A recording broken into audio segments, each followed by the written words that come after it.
Okay, so I guess the big three movies of the summer are Superman, Fantastic Four, and Jurassic World. I already did my reviews on Superman and Fantastic Four. I'll put links to both in the description. And now, here's my review of Jurassic World. Jurassic World Rebirth came out, and unlike just about everyone else, I watched it with reasonable expectations. I walked in, grabbed a bag of popcorn, sat down, and said to myself, bring on the dinosaurs. And that's what they did. I will admit that I was bracing for disappointment. I'm not a big fan of Scarlett Johansson, and I saw Dominion, but I don't remember much about it at all, so I had no reason to expect anything great, but Rebirth surprised me. It was focused, it didn't try to juggle a ton of plot lines or force a bunch of legacy character cameos. It just did what it was supposed to do, and apparently that's the problem for some people. These days it's not enough for something to be entertaining. Now everyone also wants everything to be profound, but I don't need profound, and apparently that puts me in the minority.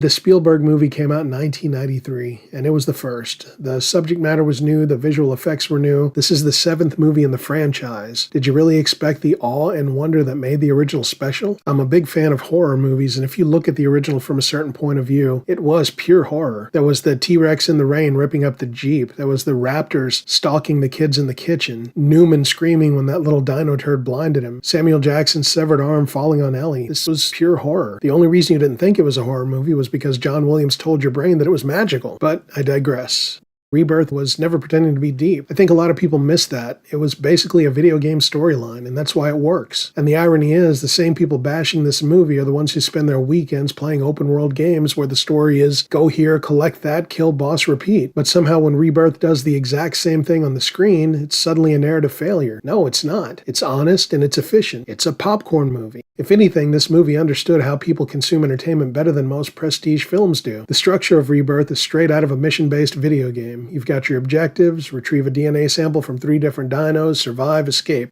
That's it. That's the plot. It doesn't waste time pretending to be about saving a park or unraveling the ethics of cloning. No legacy characters showing up, no magic clone girls with super blood, no musings about man playing God, just an island, some monsters, and a simple directive. Don't die. And that's the genius of Rebirth. It didn't waste 40 minutes trying to justify its own existence. It didn't give us a lecture. It just dropped us into an island and hit start. Every sequence had momentum. Every new dinosaur encounter escalated the tension. This movie was a masterclass in doing more with less. And it's amazing to me that so many people miss that point. And for once, a Jurassic Park movie told a complete story. Beginning, middle, end. No post-credit scene teasing Jurassic Galaxy, no multiverse, no dimensional rift, no setup for spin-offs that no one asked for. It's the kind of movie you can actually finish. Remember those? But the characters were flat, you guys. Of course they were. This is basically a horror movie with dinosaurs. In horror movies, characters are archetypes. It's pretty standard. And you would think professional movie critics would know this. I mean, seriously, were you expecting Oscar-worthy character studies in a Jurassic World movie? Really? Every character was exactly what they needed to be. Everyone had a role and they played it. And let's not pretend the original Jurassic Park was some deep emotional character study either. No one walked out of that movie in 1993 talking about how rich the character arc were. They were talking about the T-Rex flipping the Jeep, the raptor stalking those kids. It reminds me of the complaints about Alien Romulus. They literally took the Alien franchise back to the original formula. After years of people crying about having to use their brains to understand Prometheus and Covenant, the Alien movie stripped away all the inessentials and went back to what made it great. And you know what happened? People still complained. Rebirth did the same thing. They remembered what made that first movie fun and stripped out all the bloat that made the later sequels unbearable. It was a smart move. But we live in a world where the only YouTube movie reviews that get views are the ones that trash everything. So they all wait for this dude to drop his gospel and everyone follows suit. Which brings me to my next point. The real issue isn't the movie. It's the people watching it. If you showed up to Rebirth expecting a nuanced meditation on man's relationship with nature and the ethics of de-extinction, I've got news for you. You're the problem. The title told you everything you needed to know. This isn't Crichton's Journal of Scientific Ethics. It's a reboot of a franchise where dinosaurs escape and eat people. They finally made the dinosaurs scary again. No more tame, neutered dino drama, no more Chris Pratt holding his hand out as if that really does anything. These creatures were actual threats. There was minimal fan service, no awkward cameos spouting the same tired quotes, no exposition dumps, no bloated ensemble, no subplots dragging the story down. Honestly, the biggest twist was how restrained it all felt. I watched a handful of reviews and I honestly can't remember if anyone cried about the CGI, but I'm sure they did. That seems to be the big go-to on YouTube. Can't think of anything smart to say? Dogpiling the effects. But for me, there were moments in Rebirth where I legitimately forgot I was watching CGI. The practical effects blended so well with the digital animation that the line almost disappeared. But then again, that could be because I possess a rare ability that most YouTubers seem to lack.